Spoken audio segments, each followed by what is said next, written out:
Okay, olunaku olwaleero omubaka we Butambala County atenga yamyuka Robert Kyagulanyi Ssentamu mu kibiina kya National Unity Platform. Omubaka Honorable Muwanga Kivumbi akomezeddwawo mu kkooti.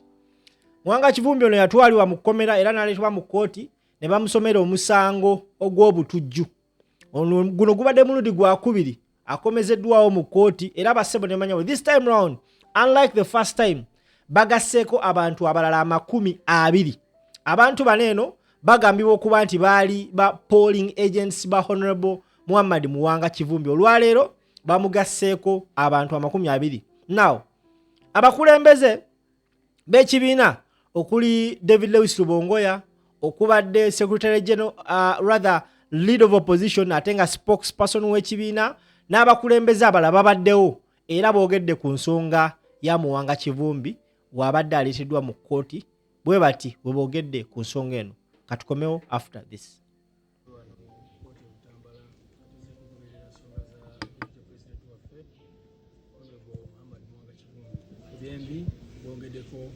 Abantu abalala 24 Honorable Muwanga Kivumbi bategeezezza nti abo baali polling agents be nga bwe mmanyi ebikwekweto byakolebwa nga ekigendererwa kyali kyakukwata ba polling agent baffe bonna abaali NUP mu bitundu by'eggwanga eby'enjawulo era bano mulaba nabo beesanga mu mbeera y'emu.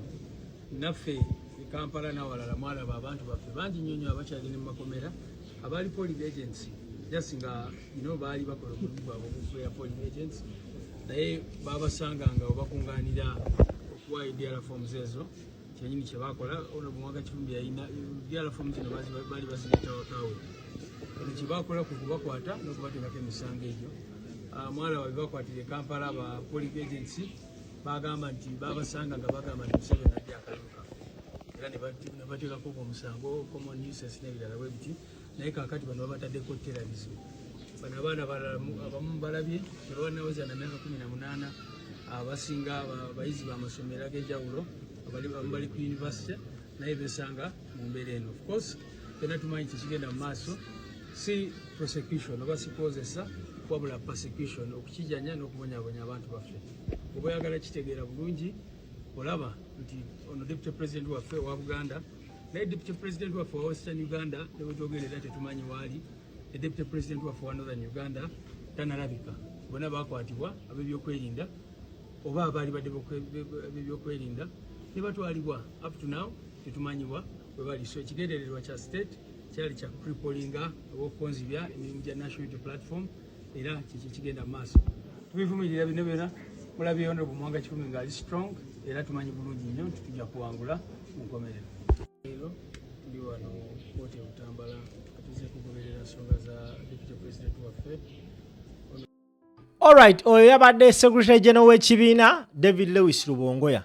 Abalala ababaddewo yabadde lead of opposition ate nga amubaka wa Nakawa Joel Ssenyonyi naye bw'ati wayogedde ku nsonga ya Honorable Muwanga Kivumbi. Katukomewo. Okwewala ensonga ey'abantu bebatta abantu abattibwa abasirikale kubanga mu maka ga Honorable Muwanga Kivumbi yali akuŋŋaanya DRA form. Ffenna abeesimbyewo twali tulina ba agents ab'enjawulo. Kaakati ba agents ng'obabuulirawo bagenda okusanga bakuwe DRA form ezo ogende nazo ku talisente togenda ng'owuubangalo ogendayo ne DRA form. Kati buli omu yali afuna wazikuŋŋaanyiza abamu ng'abaatula mu ofiisi ye omulala ng'alina abalindira mu mmotoka Samoya abalala nti kati muzinsanzise ewaka tuzikuŋŋaanye. Kakati ba agents be baleese DRA forms ze ewaka ewuwe si mu luguudo si mu katale ewaka ewuwe azikuŋŋaanyizza yeeteekateeka okugenda ku tali senta ng'ali nazo. Amagye ne poliisi kwe kulumba ne bakuba amasasi ne batta abantu. Kaakati gavumenti tugirumiriza kubanga yatta abantu. Kati yo egezaawo kwewala nsonga eyo kyovudde olaba nga bwe mubibulidde nti ne mu statement yali ayagala byogerebweku nti abantu bano abattibwa tebaagala kuboogerako naye ate kaakati bano ba victim baga nti kaakati yemmwe batujju. Ono bwe Muwanga Kivumbi ne ba agents be ba agent abaali baleese DRA form n'ono gwe baali bazireetedde nga babasanze waka kati bagamba nti yemmwe batujju.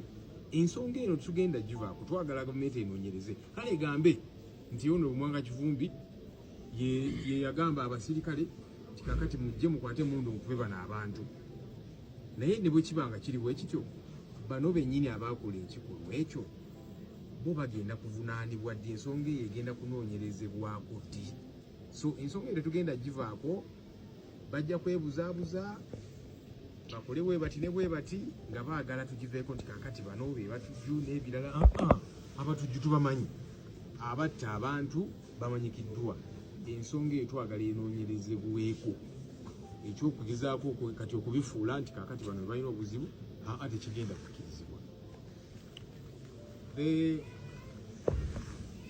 aba nti gavumenti egezaako okwewala ensonga ey'abantu bebatta abantu abattibwa abasirikale kubanga mu maka ga Honorable Muwanga Kivumbi yali akuŋŋaanya DRFM ffenna abeesimbyewo twali tulina ba agents ab'enjawulo kakati ba agents ng'obabuulirawo bagenda bakuwe DRFM.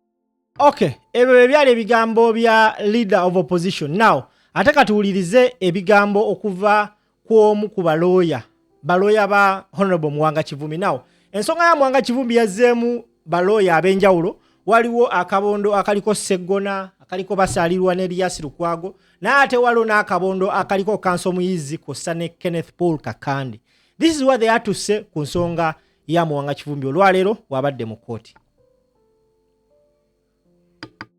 Omawo nkomye emyaka gyonna nga badde bakola ne bamuteekako omusango gw'obutujju batanoonyerezzaako. Ekyo ekireeseewo akatuubagiro mu kooti ne weesanga ng'olina abantu be bamu ku facts ze zimu wakati w'ennaku z'omwezi 11 ne 16 nga batadde ku misango ebiri egy'enjawulo. Ekyo kikyamu mu mateeka era kiraga bulazi nti omusango gw'obutujju baguyiiza buyiiya olw'ekigendererwa ekyokukola ki ekyokuumira abantu bano mu kkomera. Era mbabuulira bwe mulabawo kooti endala etudde ng'omulamuzi bw'atugambye waliwo kooti endala ng'abasibe be bamwe bajja wano ne batwala mu kooti endala, eyo kooti eba emanya mateeka, ekikirizibwa mu mateeka, ekirabibwangako mu mateeka nekirabibwa mu misango egitali mu mateeka wabula emisango egy'ebyobufuzi.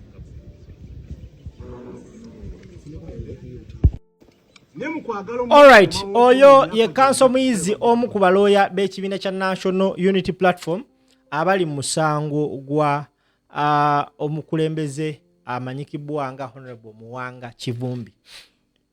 Ensonga ya Muwanga Kivumbi basebo ne banyabo right now ensi yonna yakitegedde nti these are all trumped up charges. Tebalina musango gwonna whatsoever gwe bavunana Muwanga Kivumbi. The fact that abantu 10 baakubwa amasasi mu maka g'omwami ono na buli kati they have not accounted for all those people abaafa. Tetunafuna clear report kuva mu poliisi oba mu gavumenti nsonga lwaki baakuba abantu abo amasasi ne bafa. Wabula right now all the goals were shifted to Muwanga Kivumbi. Olunaku olwaleero alabiseko mu kooti naye nga abadde solid kyenyinza okugamba. Thank you so much for watching. Please endeavor to subscribe, tap the bell and share the video to as many people as you can.